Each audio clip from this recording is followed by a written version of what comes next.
Two straight winning weeks, and now it's time for Monday Night Football. What's going on, everyone? Welcome back in to another episode for Just a Bet Outside. I am your host, Steven, and we're back to talk some more football. That's right, what a wild week 5. I just watched a lot of football. The wife and kids were out of the house. It was an absolute great day. But we'll go over the recap in a bit. It was a nice, profitable weekend, but it should have been absolutely huge. We were so close. But two quick reminders. MLB video for the two playoff games on Monday will be out after this one, so stay tuned for that. And the NHL season starts on Tuesday. That's right. And we have NHL videos on the channel like we've talked about before. Karan, our new team member, will be doing NHL Best Bets video, and we'll get that out before the Tuesday game. So, one quick thing before we get into it, Outlier. You guys know all about it. Any graphics you see in this video are from an app called Outlier. It is your one-stop shop for all your betting research help.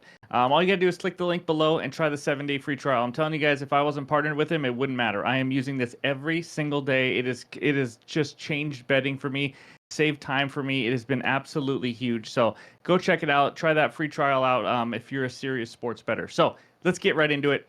It's NFL fun fact time. So here we go. No player in NFL history has ever had 1,000 plus passing yards and 250 plus rushing yards in the first 5 weeks. It's Jayden Daniels. That is the only one now. He is quickly becoming one of the top quarterbacks in the NFL. To be the only one to do that in your first 5 games is just absolutely insane as they dismantled the Cleveland Browns today. In this video, week 4 recap. It's going to be simple. We're going to recap all the games, all the bets. Not all the games, just all the bets. And then we're going to preview and give out 2 best bets in the Monday Night Football game between the Saints and the Chiefs, and we'll wrap it all up with that recap. So hit that like button if you haven't already. Leave a comment below. Helps this channel grow. We are on our way to 29,000 or to 30,000 subscribers. Sorry, it is insane that we are getting closer and closer to 30,000. I cannot thank you guys enough. A little over 2 years on the channel. You guys rock. Love this community and everything about it. So thank you, but let's get into it now, and it's recap time. All right, there is the huge recap for week 5, 8 and 5 day plus 2.02 units. Again, it should have been even bigger, but we'll take the profit. First one, Baltimore, Cincy, 20 plus points each. They both almost scored 40. I mean, it was absolutely unbelievable. There's a lot of points like I anticipated. That was an easy win. Green Bay, these next two are the two that are going to keep me up all night. Green Bay team total over 24.5. They had 24. I think going into the fourth quarter, they were driving in midway fourth quarter. Just needed like 5 more yards on a third down, getting field goal range. What do? They go backwards like 5 to 10 yards on a play, and they have to punt, and they never get a chance again, and they end at 24. Vegas team total, this was the number one most frustrating one. First of all, they hit Brock Bowers on a huge play to start the game, and then they pretty much don't score. They have 10 points the entire game, and then the Broncos blow them out 34 to 10 with one more drive for the Raiders. What do? They put in their backup quarterback, Aiden O'Connell, and the Broncos play prevent defense, and they go all the way down, score a touchdown, get to 16. We think we have a chance because they're going for 2. And they get the 2-point conversion. It was just absolutely brutal. The luck continues on game bets, I'll tell you. I loved all 3 of those reads. We lost pretty much on the hook on the only 2 losses. But player props, here we go, 5-2. And actually it was 5-1. The only other loss was the latter. Jacobs over 65.5 rush yards. He got the job done in the fourth quarter. That was a good beat for us. I was really impressed. The Rams actually bottled him up. Even with bottling him up and him not having any huge carries, he still was so close to that ladder, but he did fall short. Brian Thomas over 52.5. What a beast. I don't know what else I could say. I should have just laddered him all the way up to 1 million on his own. Easy win. Jayden Daniels, easy win. 11 rush attempts. Curtis Samuel was a terrible read. I put a half unit on it. It was one of those speculative plays, but Josh Allen was 9 for 30. I can't even make that up. He was 9 for 39 completions. I would never bet this if I knew he had 9 completions. It was just a bad read, but again, half unit. T. Higgins over 4.5 receptions. That's what I should have laddered up. I forgot what he ended with, but he was just a huge part of the game. I don't know what this number was doing.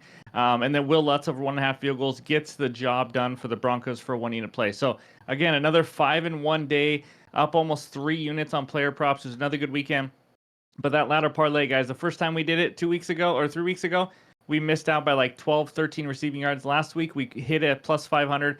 This week, we fall 7 rush yards short of plus 550. I'm loving the reads on this one. I'm going to continue to do it. It's a lot of fun.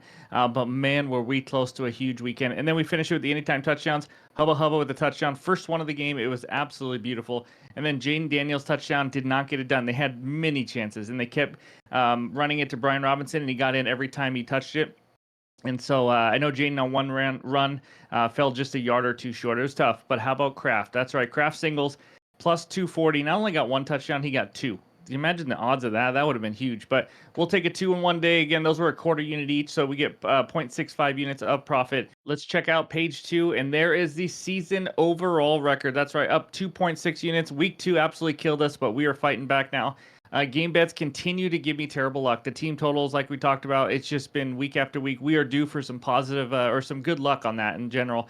Player props crushing it, up 4.47. Anytime touchdown, ladder parlay, and then the trends parlay, guys. If you tailed, the first two legs hit, and the under and the Seahawks did not hit because the Seahawks defense absolutely blows, and they could not stop the Giants without Malik Nabers or Devin Singletary. So 0-4, again, those are a quarter unit each, not official, but 40 and 38, up 2.60 units.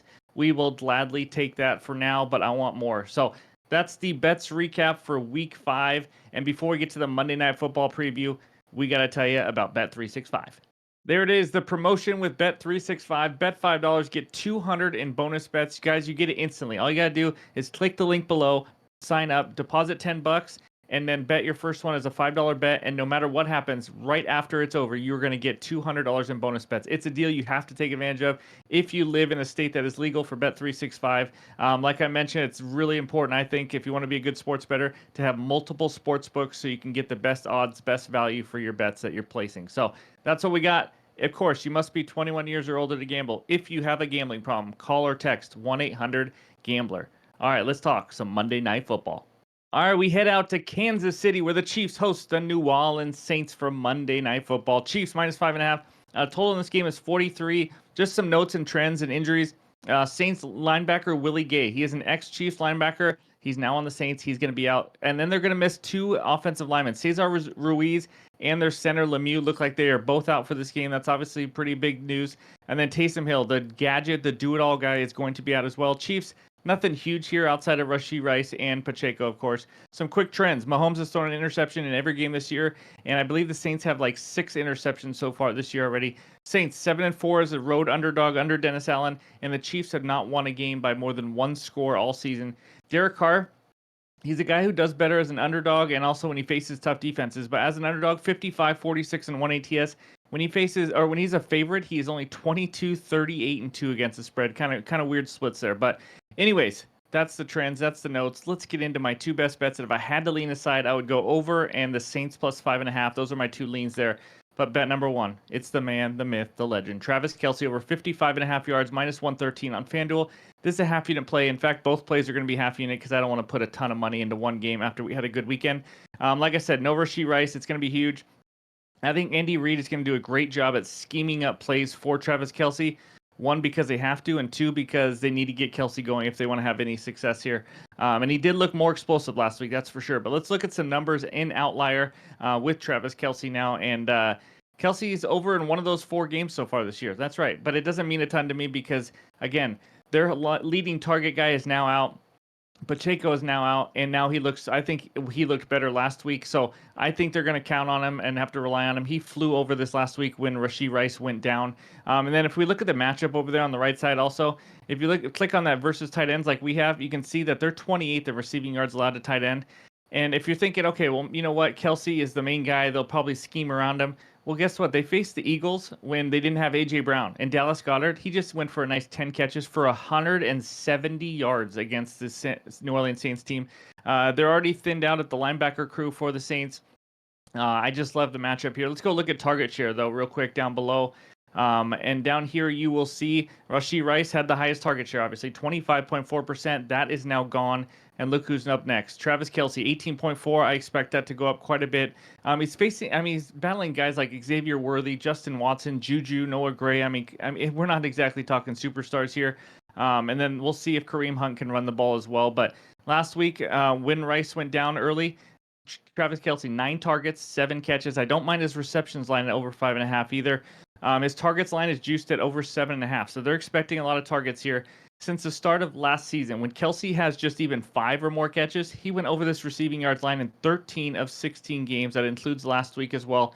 I expect heavy volume here. I think it's a great buy low spots for him after his slow start still.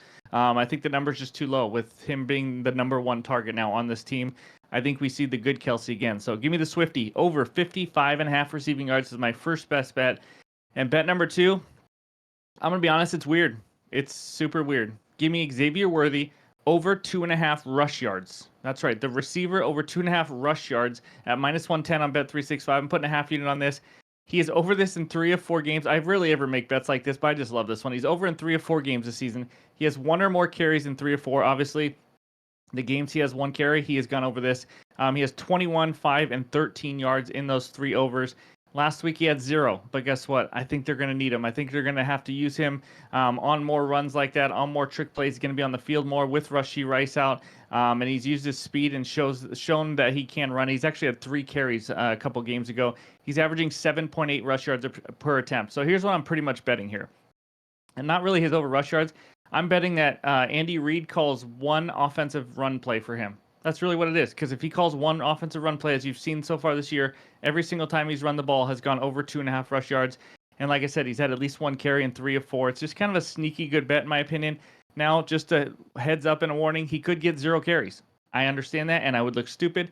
But no matter what, all game, if he doesn't have a carry yet, we're still only 3 yards away from cashing. That's a beautiful feeling. It really is. So I love this one. I think he's going to use Worthy a lot more. His receptions line is 3.5. I actually kind of like his under receptions because he's more of a deep threat guy, more of an end-around type speed guy, but we'll see what happens there. But let's hope Reid calls Worthy for a run and helps us cash this one. But I can't see really anything more worthy of betting in this game, to be honest with you. So give me Mr. James over 2.5 rush yards, along with Travis Kelce over 55.5 rush yard or receiving yards. And let's get 2 more winners to end this week out. But before we get out of here, let's check out the recap. There it is, the 2 Monday Night Football bets. Kelce over 55.5 receiving yards, minus 113. That is a half unit play. And then Xavier Worthy over 2.5 rush yards at minus 110. That's on Bet365. Another half unit play, very worthy of your money. So thank you guys for watching. I appreciate it. Hit that like button if you haven't already. And again, our baseball video will be out after this with NHL not too far away as well. So hope everyone has a great Monday, and we'll talk to you soon.